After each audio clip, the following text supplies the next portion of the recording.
welcome to Two Steps Ahead Podcast. Two Steps Ahead Podcast, highlighting the stuff we've stepped in so you don't have to. My name is Son Edom, alongside somebody who has more than one time sent me a text intended for somebody else. It's been quite entertaining to get this mid-conversation text like, what? And then moments later get the, oops, that's not for you. And it's been a lot of fun. Tara Hoke Shiro. Hey guys, how are you? Welcome back. Hey, so have you ever done that? I was just actually messing with you guys, but I had that happen a little bit right before we were doing the show. Somebody texted me something about something, and I'm looking at it and like, I have no idea what this is. Right. I'm like, I don't know what this is, and then all of a sudden you get the oops, not meant for you. And it's like, okay. I'm like, now, or you send something about the person to the person, and it was meant for somebody else, yes. And you're like, oh, I can't believe I just did that. Now, I've done that, and I've had some pretty good excuses as to why. Like the person will read it, and they'll be like, what? Or you send something. This is even better. Yeah. You send something that you intended for somebody, yes, and then you regret sending it. I mean, not really regret. Somebody like, oh, maybe I shouldn't have. And so then they respond, and then you're like, oh no, that was meant for somebody else. Oh, you do not. Yes. And so you do not. or have you done this? Have you done this where like you're supposed to meet up with somebody, and you send a text on my way, and you're like still doing your hair, or you're still at home, but you've said you're on your way. Yes. You know. So yeah. So is that what you do when you send your on my way text? You're usually. I send on my way. Well, I've learned from recent experience that it's text, I'm on my way, and then I wait for the response to be like, oh crap, we're taping today, or oh crap, it's the show. Oh yeah, okay, come on. So I wait to get your response so that I know where we're at now. I get it. So that's what it is. Okay, good. So that way I know whether I should delay or if I should proceed. Yes. Because you never know. Because sometimes I forget. Yes. I have forgotten. Yes. Others have too. But you know, it's a part of the business. Part of the business. Hey, so hope you guys are doing well. We have been going through a lot of stuff, and it seems now like some of the things might be, as far as the lockdown opening up, which is good. I've been to the beach and a few times, but recently, and things are opening up, restaurants and places like that. And then also just the beach itself. You can actually camp on the beach and have your picnic and all that. With before, you couldn't have that with regulations. Seems like some of the protesting and at least the rioting aspect in a lot of cases seems to be. The damage and stuff seems to be slowing down in some places. But with all this stuff going on, there's been a lot of things that have been flying around. Ideology, theology, what we should do, what we shouldn't do. And I remember back in elementary school, we learned early on the golden rule. Do you know that? Yes. When did you learn it? Oh, I think it's just always been. I don't remember when I learned it. It's just always something that's been. Yes. So for those that don't know, the golden rule is do unto others as you would have them do unto you. And I would imagine that the origin probably comes from something along, you talked about your faith before, about loving thy neighbor as yourself, right? So there again, another context where if you want to treat somebody in a certain way, you want to measure it against how you want to be treated. And so as I was thinking about all the events and everything that's been going on and everything that's been flying on social media and what we should do and stuff, I thought about the golden rule. And really, in a nutshell, it comes down to pretty much that. If you're going to treat somebody in a manner that you do not want to be treated, whether it be a discriminatory thing, whether it be a hateful thing, whether it be just a rudeness, whatever it might be, if you're going to treat somebody that way, would you want them to return the favor and treat you that way too? And chances are no. So if we treat people the way we want to be treated, I think that we might get a lot further in life and move forward on some of these issues that we've been facing the last number of years, probably 60 years. So what if everybody's standards are different? So what would you mean? So deep down, you think somebody is mean and angry, and so we should all be mean and angry? Well, I think that everybody's standards are different as far as the way that they want to be treated. Like some people are sarcastic, and so they're fine with someone being sarcastic in return.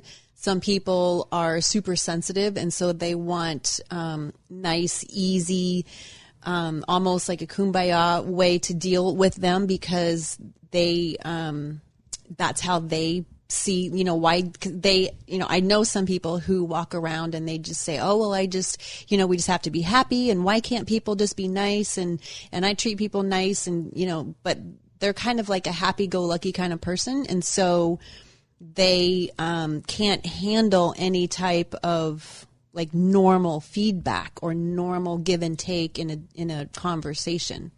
Because when we're having a conversation with someone, sometimes we talk about things that need to be debated or need to be decided, and we don't know what the right answer is. And if someone has the idea that they're just going to go through life happy and positive, sometimes they can't handle that normal give and take that it takes to problem solve or make a decision or to innovate or to create. And so if everybody's standards are different, then that probably gets confusing. Well, it would depend, because one, like we've talked about in the past, there is no cure-all for anything. You know, we talked about the vaccine for COVID, and that transpired into a conversation about a framework. You talked about cars. We talked about cars, and you said there's a framework in place to prevent, you know, car accidents, or to prevent more death in car accidents. Even though car accidents are going to be inevitable and death from car accidents are going to be inevitable, there's a framework in place. Mm-hmm. And you're going back to your framework. So that's what this would be. It would be your framework of some sort of something. Because, again, you're going to have your different personalities. But if you're at the grocery store, mm-hmm. okay, and you have, and I've told this story before, okay, let's say one time I opened the door for somebody, and she stopped and looked at me and said, I can open my own door. Well, see, there you go. So, okay, so then that way, okay, fine. If she wants to be rude, then she should have no problem when people are rude back to her. So what if... So that's what you're talking about. So what if she is not... In her mind, it's not... What if in her mind it's rude? What if she's perceiving the world as you are usurping her independence? So, like, for example... I don't know if anybody who you open the door for is a negative thing. Here, I'll tell you. I'll give you an example.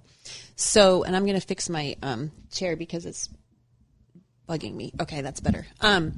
So when I wrote the book for Bob, right, he's a quad amputee, and he goes about life in a very independent way. But when we see him, we look at a guy and we think, oh, crud, he doesn't have arms and legs. He must need help. So we must need to open the door for him. We must need to get something off the shelf for him at the grocery store. Waiters and waitresses don't know what to do with him when he comes into a restaurant and orders food. And so there was a discussion when we were writing the book, and I talked to his teammates. He plays quad rugby, which is a full contact sport in wheelchairs. And I talked to his teammates, and they said the same thing, like people will run over in a parking lot if they're at the grocery store, and they're all quadriplegic. So Bob is a quad amputee. They are functioning quadriplegics, which means they have a spinal injury, but they still have some sort of mobility. So they can drive, they can go out, to eat, they can shop, whatever. So they tell stories about when they go to the store, somebody will run across the parking lot and see that they're quadriplegic and be like, oh my gosh, let me help you. And in their mind, they would not put themselves in a situation that they needed help. And if they needed a helper at the grocery store or a helper to then they would bring someone with them. But if they wouldn't put, because it's embarrassing to need help, right? So they wouldn't put themselves in a situation where they would have to ask the people around them, hey, I need help getting out of my car, or I need help putting the groceries in my car, I need help shopping. They just wouldn't do that. But people literally come up and like, oh, let me do this for you, because they think that they can't. So it's, so in their mind, treating someone the way that they want to be treated, in their mind, they would allow people to be independent, rather than we would look at it as we're being polite, and opening the door for someone. But some people see it as, I'm an independent person, and it's embarrassing for you to fawn all over me and to trip all over yourself trying to help me, because I can, if I'm going to come out in public, I'm obviously can do it myself. Now, if they need help, they will ask. So it's that boundary crossing where we assume. And then, like with this woman, if maybe she has a perspective in her mind that she is trying to be an independent person, or maybe she has a perspective, maybe she came from a background where women were treated as less than and they couldn't do anything. And so by you opening the door for her, maybe that triggered that part of her, like, had nothing to do with you. You were just being polite. Now, she didn't have to be rude about it, the way that she answered you, but her not accepting, her seeing that as different. You look at it as a helping hand, as being polite. She might be viewing it as you're looking at me as less than, like I can't fend for myself. And so our perspectives of what we, you know, like if someone is right in front of us and I help that person, then somebody might say, oh, she's crossing a boundary line because she's, you know, helping that person. Somebody else might say, if I don't help them, then somebody else might look at it and say, geez, why is she letting that person struggle? Well, I'm honoring their dignity. I'm allowing them to be independent. Does it take them longer to complete a task? Yes. Is it more difficult? And do they have to struggle? And do I have to sit and be uncomfortable watching? Yes. But I'm not usurping their independence and their dignity. So I think well, I think one, you're talking about an extreme case, because I think in the common good of people, we'd rather have a society where people are eager to help than step over each other. Right. Okay. Because you can take that same analogy, and elderly people, you know, they might literally need help, but they're not going to ask for it. You know, they got these groceries they got to put in the car, but they're not going to ask somebody to help. And yet they're struggling. How do you know? Have you ever asked somebody for help and they said, oh, thank you very much, but they've never asked you for it? Well, it's both. There are people that won't ask because they know that they can do it. And then there are people that are afraid to ask because then it makes them feel ashamed to ask for help. There's some people who just like break out in hives asking for help. So it's both. And so that's what it comes down to. So then for the common good of society, it's still better to be, hey, can I help you? And they'd be like, no, I got it. Thank you. Than versus no one ever asking. Because if no one ever asks to help, if no one ever is going to treat somebody in a certain way, and I think we all have an idea what common decency is in society, because if we didn't, we wouldn't be where we are today in society as far as just the way we are with everyone will look upon somebody. Okay. So for example, spousal abuse, people think that for the most part, I would imagine that is wrong. But yet you ask somebody who's being abused, hey, do you need help? They'll say no. So is it still better to be like, hey, do you need, and they say no in any situation, than us just to walk over them and be like, oh, whatever, and forget about it? So I think the key, what you're saying is basically what I was saying is like, it's good to ask. It's not good to do. It's good to ask. But in some cases, you know, just holding the door and someone's walking in, like, you're not going to sit there and be like, is it okay for me to hold the door? Like, exactly. It's silly. Like, and she reacted in a way I wouldn't, I'm not sure that I would take offense to that, because we have to stop and look at like, okay, what is their perspective and what are they going through? And, you know, okay, so I, you know, offended them for whatever reason. I have no clue, whatever. I'm going to go on with my day. But asking, I think, is giving someone the dignity and respect to know where they are, because there are people who struggle, but like that's just, they want to struggle because that means that they're being independent. And then there are people that are victim mentality who will struggle on purpose so that people will rescue them. So there's a whole bunch, and then everyone's moral standards are different. So like I look at that phrase, do unto others as you would have them do unto you. If I find something, let's say I'm in a movie theater and somebody leaves their phone behind or their jacket behind or so whatever, I won't keep it. I'll take it to Lost and Found, because that's the way I would want someone, if I forgot something, that's the way I would want someone to handle it. I don't want people to talk behind my back, so therefore I'm not going to talk behind people's back. I don't want people to lie to me or to manipulate or to give me a smoke screen to cover up, you know, what they did. So I try really hard not to do that as well. That's kind of where I look at this. You know, I like to be given the benefit of the doubt, so I will give other people the benefit of the doubt. Every religion has this, by the way. I looked it up, and the origin is very unclear. Every religion has it. Every philosophy has it. It's woven through every, Plato, Aristotle talked about it. Jesus talked about it. And there's all kinds of references to this golden rule. But when we talk about basic human dignity and decency, we're talking about moral standards. It's just morally right to help people out and to treat people with respect. We don't, though, obviously, because every time you turn on the TV. Well, that's why it's a problem. That's why it's problematic. And trust me, I made an honest woman out of that girl. So I slammed the door in her face and said, get your own damn door. Oh. And so, because then on the flip side of that, I'm in the bookstore, and I've talked about this before, and some lady drops the book. So I don't pick it up because she's independent, right? And then she looks at me and says, hey, a gentleman would have picked that up. Mm-hmm.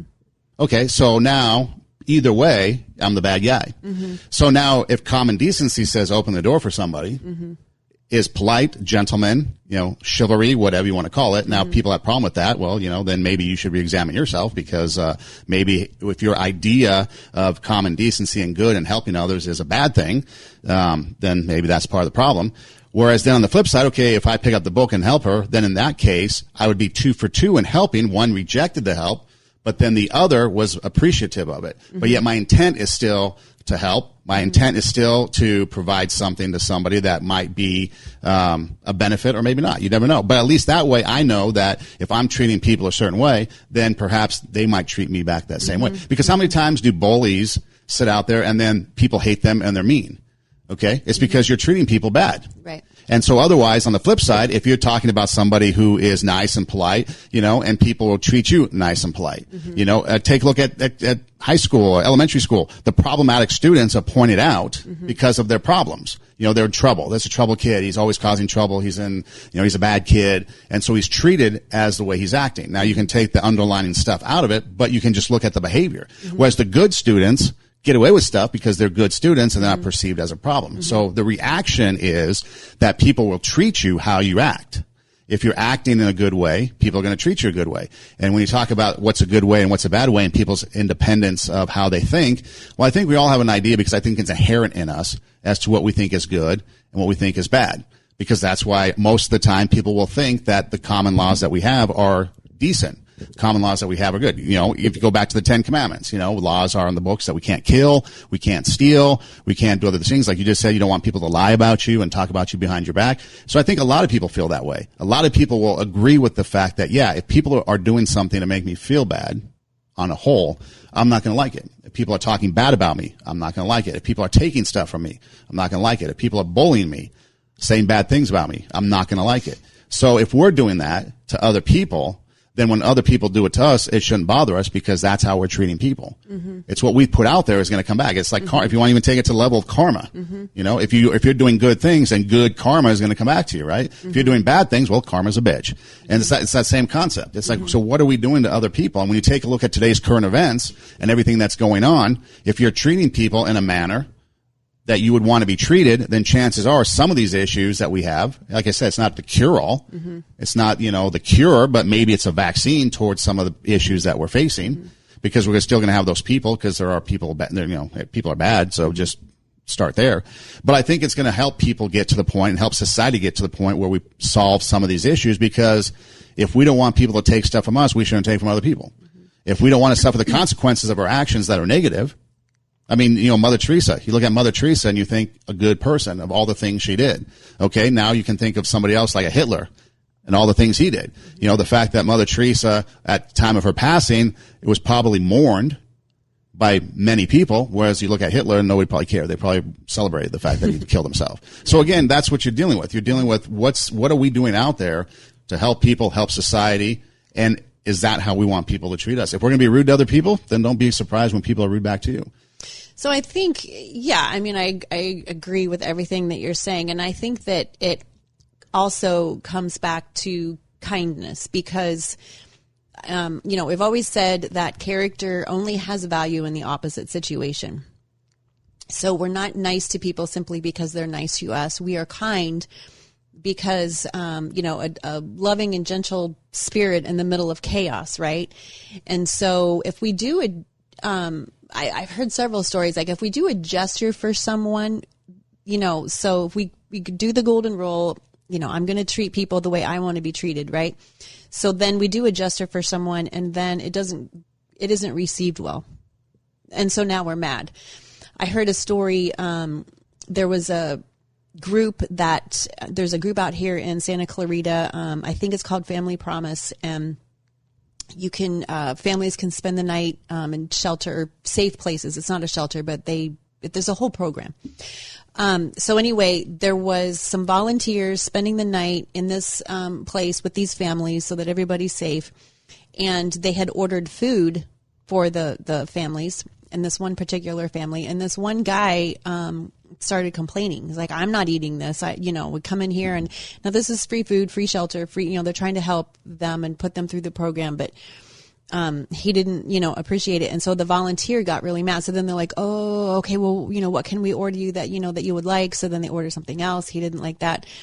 And so the volunteer was very jaded and very, because we think that when we do something nice for someone that we want the accolades, we want to be treated with respect in return. We want to, and sometimes the people that we are being kind to are in a really bad spot. We just don't know, what people are going through. And so this volunteer was like, I can't believe that they're treating me this way. And I went out of my way and this is just wrong and doing all this stuff. I'm like, okay, maybe he didn't, react the way that we would have liked to him. But what is he going through with his family? He's on the street. What is going on? Like, he probably has all kinds of anger inside of him that has nothing to do with the food or the volunteer. And yet the volunteer was taking it personal, like she did something wrong and like she doesn't want to volunteer anymore. And like these people are just, they're just not worth it because they're not saying thank you and they're just not being respectful. And that has happened in the homeless shelter as well. There are people that, when you go in and cook breakfast every, Saturday, some people are very appreciative. Some people complain that they're not getting this or that. And you think, my goodness, I'm going out of my way. Can't you at least? But really what that means is that it's about us. So kindness isn't about getting, doing something to get something in return. Kindness is about what can I do to treat this person the way I would want to be treated, regardless of how they receive it, regardless of whether or not I get the accolades or the thank yous or the appreciation or like the, we have to have a thick enough skin so that when we do something for someone, we're not doing it and so that we don't switch it like, oh, I'm doing a really good thing. And then they didn't appreciate it or they yelled at us or, got in our face. And now it's like, ugh, why did I do that? Why did I waste my time? People don't donate to homeless people on the street because they're like, oh, they're going to use the money on things that I don't want them to use it on. So we stay in the control position. We stay in the spot of like, I'm going to be nice to someone. And then if they're mean to me, then, I'm not helping them anymore. And that is not part of doing unto others as you would want them to do unto you. If I'm really cranky, I really want someone to take my crankiness and put their arms around me and say, you know what, it's going to be okay. I'm not interested in people helping me so that I have to be on my best behavior. Sometimes I'm upset. Sometimes I'm depressed. Sometimes I'm angry. Sometimes I'm whatever. And if someone reaches out and helps me during that time, I want to be able to be real and not have to be like, oh my gosh. Like, of course I would say thank you. Of course I would be appreciative. But if that's what they're looking for, because in the opposite situation, sometimes people need love when they're hurting. And us not getting corked up in that moment is an act of kindness. It's an act of love. And I would want to be given grace in situations where I'm just being ugly. I would want to be given grace. And so that's how I would want to be treated. And so therefore, I'm going to give somebody grace if they're acting unruly. If I see something on social media, if I interact with somebody in person and it doesn't go well, I'm going to give them grace because I would want to be given grace. Well, see, that kind of goes to the point. The point is, it's not going to be just a template of how we act. If someone's cranky and they're lashing out cranky, okay, I'm not talking about how to control that person. How would I respond? Okay, so if I'm cranky, how would I want people to respond to me? Well, I don't want people to lash back out to me. So if someone's cranky to me, then maybe you do something that might, I'm not talking about patronizing either, but it's like, okay, so maybe there's a problem. Is there a way that I can help with the problem? Well, for example, you told the story about the guy at your radio station who was really mean to everybody, and you took an opposite approach and totally turned the guy around. That's what I'm talking about. So you gave him grace. Yeah. You treated him the way that you would want to be treated. You gave him grace. So sometimes we think of it like as a, like a reward, type system, but if we really get down to the thick of it, you did exactly what he needed. He needed grace. So he started off talking to you that way. You didn't respond. You responded in the opposite way because you're like, maybe something else is going on here. Perfect example, turned him around. Then you're like, wow, this guy's pretty nice. Yes, he was being cranky and angry to people, and so therefore he was getting it in return. So we could easily say, oh, well, if that's the way you want people to treat you, keep being angry and people are going to keep being angry back. You gave him what he needed. Because in that instance, and I'll share the story real quick so people, if they don't know what we're talking about, will know. But in that instance, I would be thinking, if I was cranky in his shoes, how would I want people to respond to me? And so I was kind of responding to him on a couple of reasons. One, professionally, but then two, in a manner that if I was in his shoes, would I want people to be cranky back? I mean, even though I might be in the wrong, I still would want people to treat me a certain way, if that makes sense. And so the story goes, I first got a job at a radio station here in Los Angeles, and one of my duties was to run the board for a radio show, and the host of the radio show was just a mean, crotchety old guy, at least so I was told. And so he would treat his board ops and the people that worked on his show in a mean fashion. And so in return, they would treat him back in a mean fashion. So when I got to the show, my attitude and approach to him was going to be professional. If he yelled and screamed, I would ignore the yelling and screaming and listen to the words and then try to comply with the words. So, for example, if the music that we played was too loud or played too long, I would listen to him and then I would adjust accordingly, minus the yelling and screaming. If something was missing, I would go get it and I would listen to the words minus the yelling and screaming. And eventually it got to the point where he started to respect me and realized that I wasn't going to give him crap back. And so he stopped yelling and screaming and he just started requesting. And then we got a working relationship going and he was pleasant, turned out to be a great guy. But because of his reputation, the way he treated people, people treated him wrong back, the same way. And like you said, he might have deserved it. But again, I treated him differently and he came around and we had really good working relationship from that point on. And it kind of changed him. And so people then would start to treat him in a manner that I would step in and be like, hey dude, you might want to try a different approach and you might get a different result. And so, so that was the perspective too, was from the point that, okay, if I'm cranky, do I want people to snap back? Because we all go through things and we all have emotions and we all have stuff that we're going through. But like you said, is it the narcissist in us? I mean, Thanksgiving is great, but how many times you go and feed the homeless once a year? And why are you feeding the homeless once a year? Who are you trying to appease? That really bugs me. Are you feeding your own self so you feel good, or you're actually out there? Because if you really, to be honest, and I'm including myself in this too, if you're really honest and cared about feeding the homeless, we'd do it every day or every week or every month or a regular time. And not just at Thanksgiving not or Thanksgiving. Christmas. And so, yeah, we're all in that. Or gifts, we're all in that. We're all in that boat. And so we got to be careful and mindful that we're not doing it for us and selfish reasons. So for, again, in that example of the story, first off, the person that gets upset is probably doing it for the wrong reasons. Would be a guess. They want to do it to make themselves feel better. Because take a pastor or some spiritual leader or a counselor or anybody that is in that position of helping. If the person, okay, the counselor tells the drug addict or the person that's having an issue, don't do something, the person does it anyways, has a bad result, the counselor doesn't get mad. He just says, hey, you know what? If you do this, you're going to be better off. And so they're in it for probably the real reasons. Right. They're not in it for, I'm going to help this person. Right. I'm in it because I genuinely, this is what I care towards humans. So again, what's your approach? And then two, the person, yeah, he might not like the food, but at some point he should get nothing. Because again, now again, I know he's going through maybe who knows what. I get that. But then at what point are we patronizing and allowing that behavior to happen? When I heard that story initially, I was like, so why did you order the second meal? Exactly. I was like, wait a minute. Why did you, because there was nothing wrong. The complaints were silly. And I said to the person who was telling me the story, the second meal should not have been ordered. If you have a peanut allergy or something, maybe. Yeah. But you just don't like it? Then tough. You don't eat. Then you don't eat.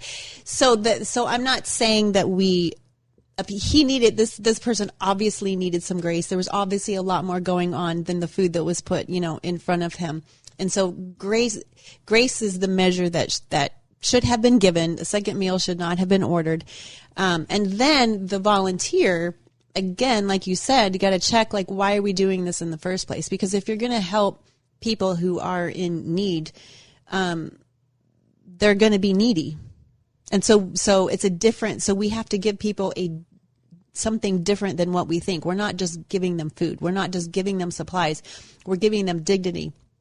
We're giving them grace. What they need, to treat people how we would want to be treated is that we need that hug when a simple touch just makes us feel ugly and gross and we just want to break out in hives, like, don't touch me, but that's exactly what we need. So we have to be able to look at situations and understand what people are going through and ask ourselves, what is it that is really going on here? What is it that people really need? What is it that I'm trying to give, and why am I trying to give it? Am I doing it so that I can check off a box and say, yeah, I help people, I volunteer? Or am I doing it because I really, want to help this person? Because if I was on the street, if I was in this position, I would want to be, treated, a certain way. So I think it's like, I guess the point that bugs me in this situation is that people think it's I think it's a deeper issue than people have a tendency to keep it more on the shallow level. And I think it's a way deeper issue. I think we have to see people's hearts. I think we have to understand, the love and the kindness that we bring on a daily basis. And it's not just these task oriented or here, let me give you this drink. What does that symbolize when I'm giving you, this drink and what kind of a connection can we have in me giving this to you? I just think it's, I think sometimes we toss around these phrases and they're, just as a way to make ourselves feel better. My dad, he was working at an adult recreation center one time, and so they would give out free food for anybody. It didn't matter. If you were of a certain age, you could come and get a free meal. So it wasn't just for needy, it was for anybody. And so he'd see regular people coming in all the time, and you get to know the regulars. Yeah. And so there was one guy that seemed to be homeless. He would have a shopping cart, and all indications were that he was homeless. Mm-hmm. And he'd wear the same thing, and it was kind of dingy and the ratty clothes and whatever. So my dad goes to the store and gets him some clothes, a couple shirts, like dress shirts, kind of like this, not and maybe some undershirts, T-shirts type thing, and wanted to do something nice. So my dad gives it to him. The next week, he comes in, the guy, and he's dressed the same way. And he sees somebody else wearing the clothes that he had gotten him. So I guess the point was, my dad did it it didn't matter the end result. He knew that, this is what he felt like he wanted to do. Now, it didn't upset him that somebody else had it. It was just kind of comical. Mm-hmm. The guy pawned it off to something else. So somebody benefited from it because somebody else was wearing it. So who knows? Maybe that guy bartered it for something else. I mean, you never know. In that homeless situation, maybe there's a barter system going on where if you can, change goods for services or whatever stuff, I don't know. And so, but it's kind of comical because the guy just, we think that this is what they would like and it's a good gesture, but my dad didn't do it for himself. Mm-hmm. So whoever ended up with it got something. Right. But it also reminds me too of, the whole thing where if you are out there, and again, we're not talking about a cure-all.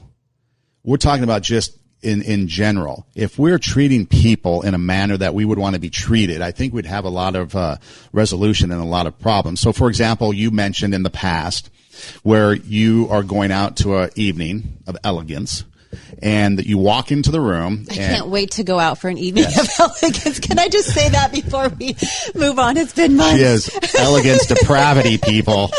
The diva in her is waiting to bust out. And I feel so horrible saying that. I apologize. Well, you should. Everything going on in the world right now, I'm worried about that. But see, that's part of the problem, because part of the problem is we want to sit there and we want to martyr ourselves for the good of everything. I interrupted your thoughts. So let's say I'm going out for elegance. Okay, so you're going out for your night of elegance. And you told me that you walk into the room and automatically women check each other out. Yes, okay. I have said that, yes. So you're checking each other out. What's the purpose of checking each other out? Okay, there could be many reasons.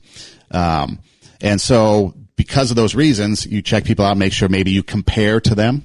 Maybe you think, okay, who's going to judge me? Who's not going to judge me? Oh, maybe you want to know if we things. want to fit in. Did I make the mark? Is my outfit acceptable? Okay. Am I measuring up to everybody else? See, now imagine if nobody cared. Okay, because you walk into the room, and I'm just going to, no matter what people look like, no matter how they're dressed, no matter what they're wearing, it's irrelevant. I'm just going to treat them as if my stuff is just as good as anybody else's. Mm-hmm. Okay. So then all that anxiety, all that fear, all that stuff that you're worried about is now out the window because nobody would care because it wouldn't matter. Well, right now we're kind of in an atmosphere that, interestingly enough, that we are. I have been in the last couple of months, like slowly, not caring. You wear these masks everywhere, right? So who wants to wear makeup under a mask? Because then it gets all dirty and gross and it looks disgusting. So I've been wearing makeup like once every 2 weeks, and today's the day. Because we're on camera. I'm glad you do it when I'm here. Yes, because I look horrible. I know. So, but I'm getting to the point where and my hair, finally I went to the salon a couple of days ago. So finally I was going to ask you, should I ask about your hair? I didn't even know if I should ask about it. So much better. Yeah. It's like, hey, you like my hair? Yeah, it's great. Am I liking it today? I don't know. Yes, you are liking it today. So, but I was pulling it back into a ponytail, and the gray that I have is underneath. So like this whole section right under here was just completely gray. So as long as I wear my hair down, it's like, whatever, I can kind of sort of get away with it. But I'm like, whatever. And I was walking down I would never do that before, but now I'm like, I don't care anymore. Like, there's so many things going on in the world right now, and got the mask, the salon, the nail, like everything's gone, and we're kind of like stripped down, and I wasn't worried. Or not, no, I would not do it for you guys. Right. I totally would not come here. Yes, please don't. Yeah, not wear makeup or do my hair. I would not do that. Don't do that. Yes, no, you would flip the channel. But I have been. It is interesting, that concept, because now I can see the other side of it, and I'm like, I don't care what I look like. I really don't. Because what if we truly didn't care? What if we truly didn't care about the way we were? Like I mentioned, I like to go to the beach a lot, and at one point about a year and a half ago, I weighed 40 pounds heavier than I am now because I've gained some weight back, but I did lose 60 pounds. And I never really cared what I looked like at the beach, but when I would go to the beach after losing all that weight, I felt a little better taking off my shirt and things like that. I'm like, oh, okay.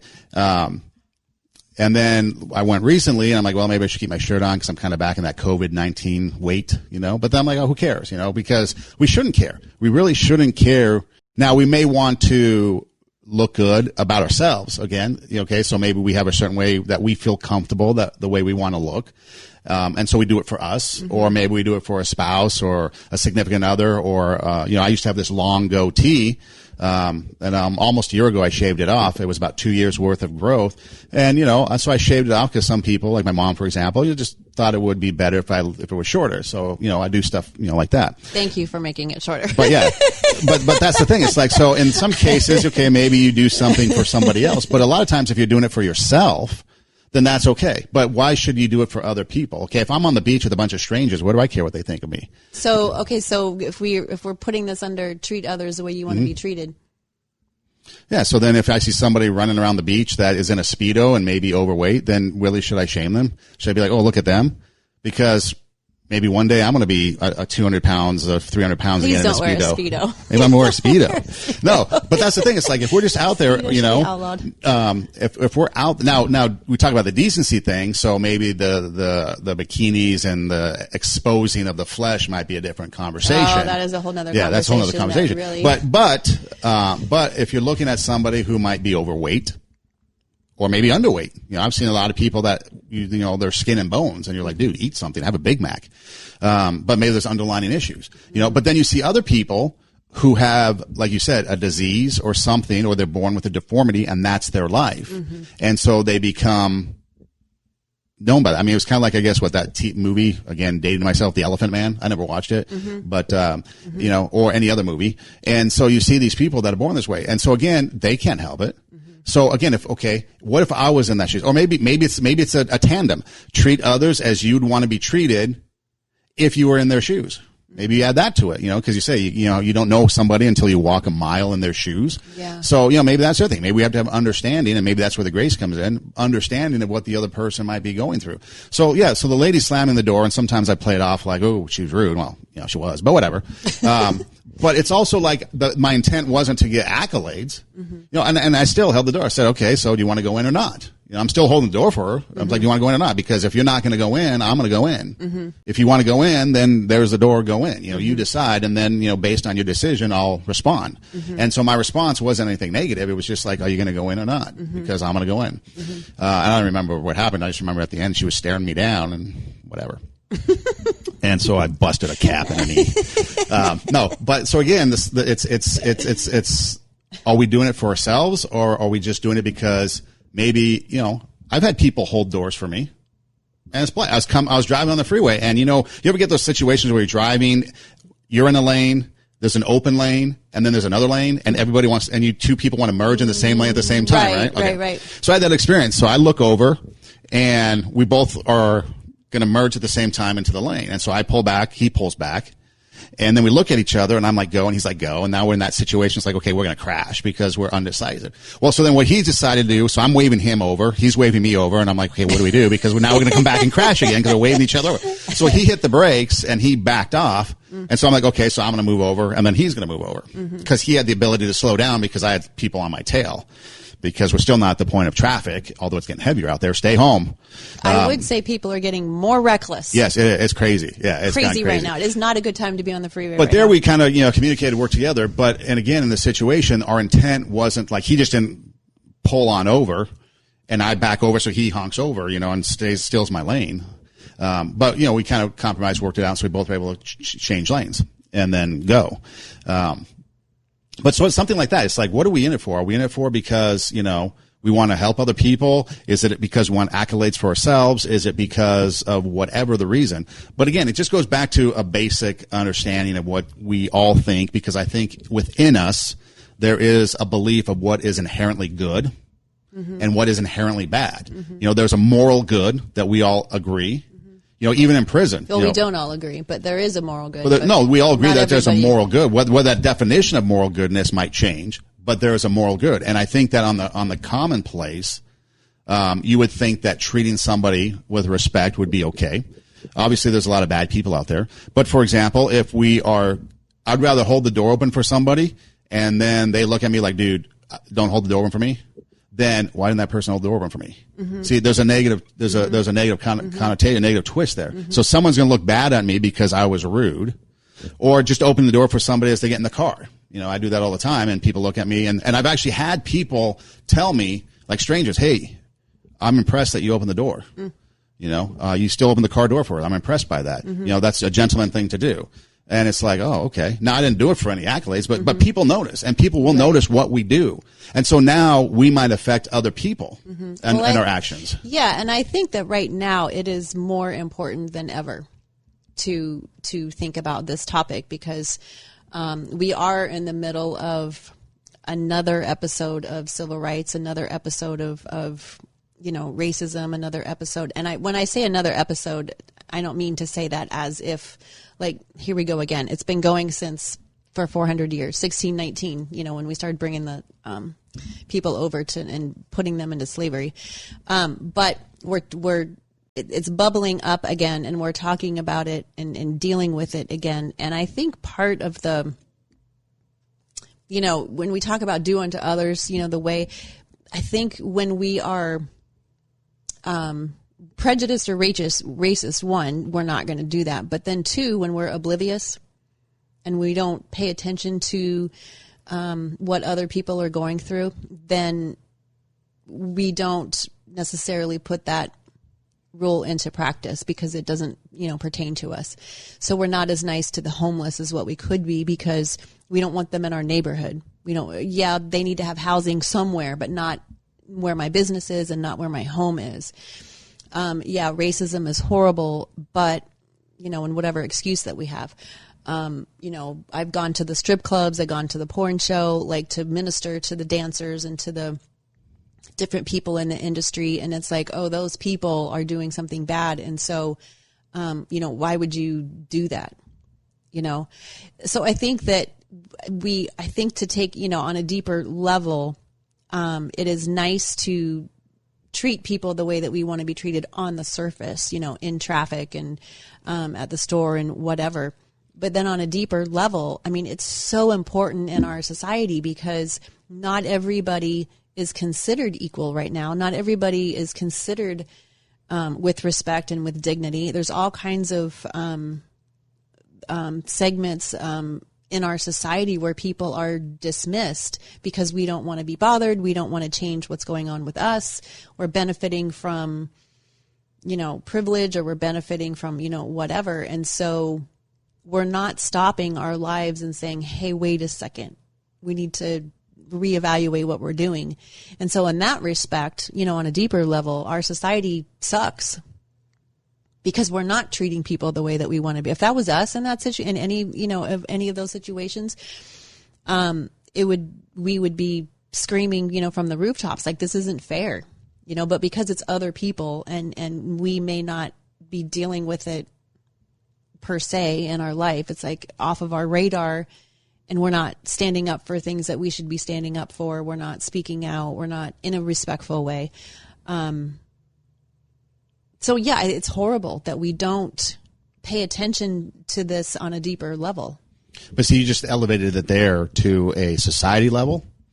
But if we bring it down, because most people I've talked to recently, if we bring it down to the individual, to the neighbor. I'm talking about the individual and the neighbor. Well, if we bring it down to that level and we then started to do started to do this thing, not template, but this thing, start treating each other equally, you would probably see better change. We would, and that's exactly my point. And if everybody did it, I'm not saying people are going to do it. Don't get me wrong. I'm not myopic about it. But if we did, then on a society level, things would change. Yes. There would be less homeless, possibly. There'd be less hatred, possibly. Yes. There'd be less racism, possibly. There'd be less whatever, maybe crime even, if you don't want people to steal from you, then don't steal from people. If you don't want if you want anybody to shoot you and you're in a gang, then don't be in a gang and shoot other people. I mean, you could take this out as far as you want on the level. We don't want people to steal from us personally, but then we will cheat on our taxes, or we will steal something from our workplace.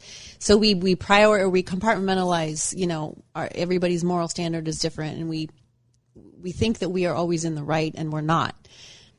So yeah, it is an individual. It is a very individual. Each person has to do it, but I think I meant like collectively, because all these individuals are not doing it collectively as a society. We are letting segments of our society suffer, and that's just not okay. And it's because us as individuals are not standing up where we are, calling it out, and saying, no, this is not acceptable. Like, I got into I don't want to say an argument, but I got into a heavy debate the other day with my neighbor, a white male, and we were on, different sides of the issue of this racism thing.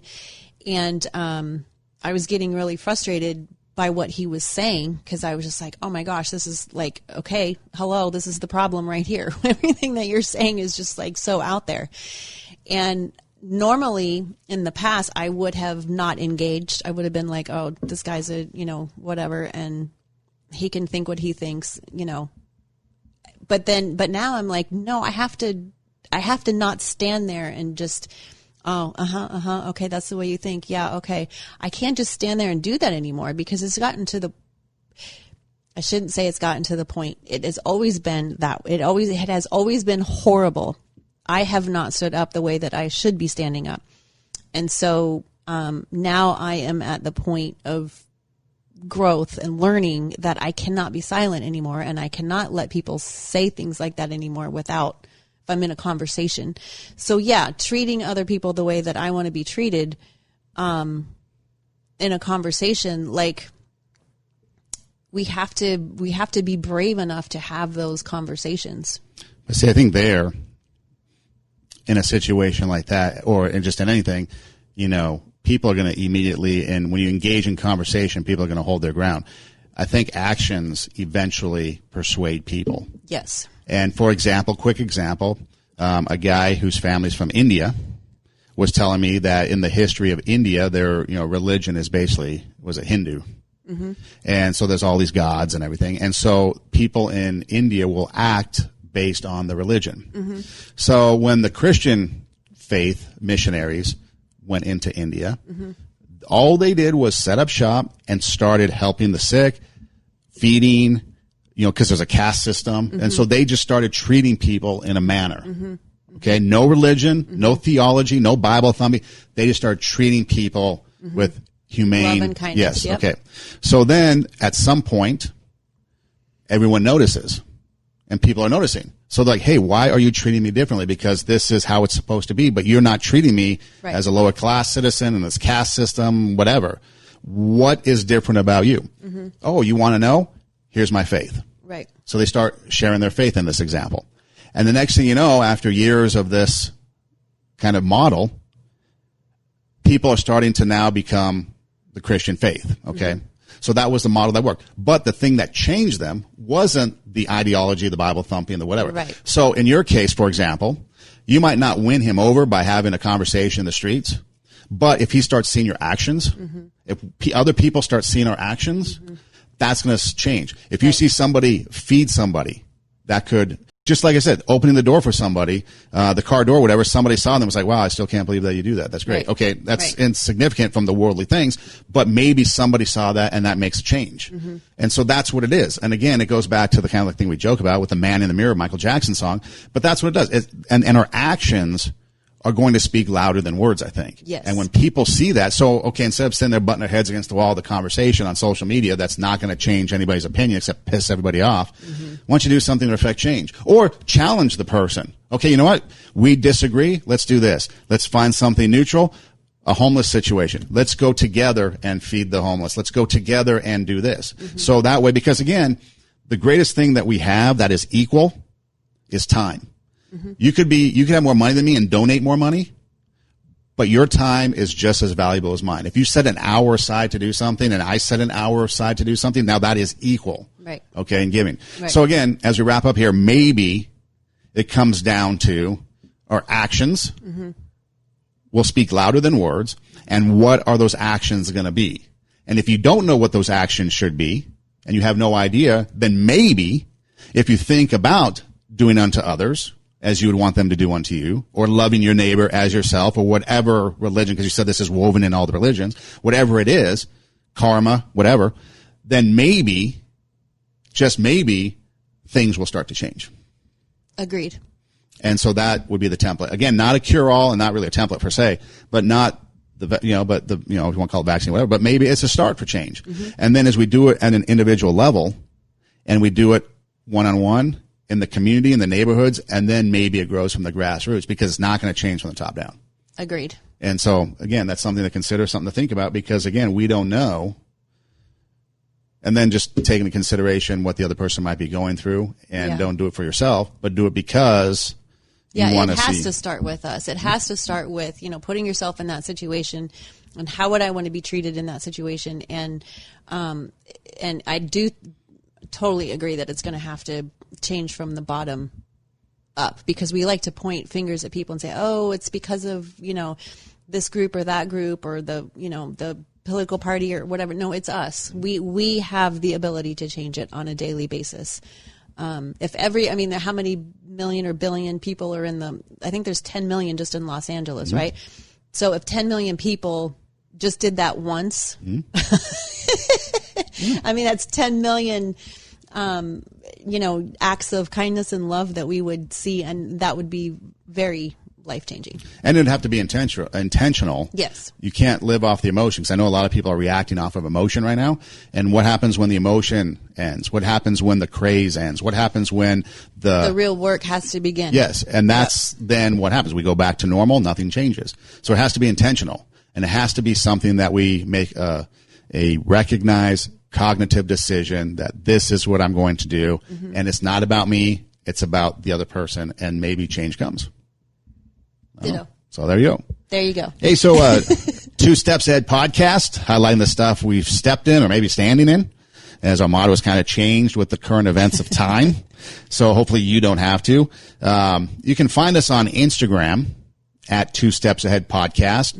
Mm-hmm. My personal Instagram is at EdomRocks, EIDEMROCKS. Now, in both of those, if you go to the link in the bio, you click the link, that'll bring you to like a menu page. And then the menu page has various things. So you can check on the YouTube or click on the YouTube link, and that takes us to the YouTube channel. If you click on Spotify, you can listen to the show on Spotify. There's also a SoundCloud. And so again, you can kind of find us through our Instagram. Oh yes. And the swag shop. We also have a store. what's the name of the store? Well, it's on the link. So okay, so the link just is go to all those links are there. Yeah, so the link is the Instagram. swag shops. You click the swag shop, take you to the store. You can find all kinds of stuff. You can find Two Steps Ahead podcast merchandise. You can find was it Terribly? I have a Wear Your Character line, terrifically uplifting. Terrifically uplifting. That's right. Terribly awkward's your other thing, your TikTok yes, thing. I am something. terribly awkward. Yeah, that was it. Yes. So again, there's all kinds of things on there, but if you go to the links in either at Two Steps Ahead podcast or at Edom Rocks, the links will take you and you can find all kinds of good stuff there. You can also find us other places. You can find us on IGTV. You can just Google search Two Steps Ahead podcast and we pop up. Apple Podcast. So, hey Siri, hey Google, hey Alexa, play Two Steps Ahead podcast and we pop up. So you can find us a lot of places. If you're in the Pasadena area and Pasadena, California, you can find us on TV on AT&T Uverse channel 99 and Spectrum channel 32. And it kind of varies throughout the week, but Tuesdays at 10 a.m. and 10 p.m. are the two main times. Long Beach, California, you can find us on Spectrum channel 32, and you can also find us on Frontier 41, and that's usually Saturdays at 3 initially, but then it also sprinkles throughout the week. So thank you to them. And so then you is... Yes, you can find me on Instagram at Tara Hoke Shiro, TaraHokesChiro. And if you link in my bio, then it'll take you to my website, and everything is there as well. The swag shop, the videos, the SoundCloud, everything is there. And what's the website in case people don't have Instagram? TaraShiro.com. So there you go. So you can find us everywhere. We pretty much saturated the market. Yes. And, that's pretty much it. Hey, so take your passion, make it happen, let yourself be great, be kind, don't be an a-hole. Thanks for listening. Do tell a friend. Tagline. Yes, new tagline. Thanks for listening. Do tell a friend, and we'll see you next time. Thanks, guys.